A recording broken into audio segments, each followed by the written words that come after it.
বিয়ের পূর্বে কোন মেয়ের সাথে কথা বলবি না, খবরদার, তোর যোগ্যতা নেই ওর সাথে কথা বলার। তুই কে রে? বামন হয়ে চাঁদের দিকে হাত বাড়াবি না। আমার বোনরা চাঁদ।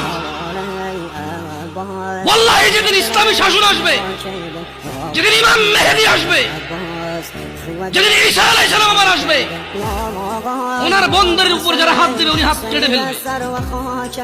বামন হয়ে চাঁদের দিকে হাত বাড়াবি। আমার বোনরা চাঁদ। ইসলাম মেয়েদেরকে চাঁদ বলেছে আর তোকে বামন বলেছে। বেটা তুই বেটা ছেঁড়া খাতা শুয়ে লাখ টাকার স্বপ্ন দেখিস, বিয়ের আগে মেয়ের হাত দিস? সাহস কত তোর, সাহস কত? তুই জানিস না মুহাম্মদ সাল্লাল্লাহু আলাইহি সাল্লাম বলছে নেক স্ত্রী দুনিয়াতে যা আছে ওর থেকে বেশি উত্তম। তুই কি করে ওর গায়ে হাত দিস বিয়ের আগে?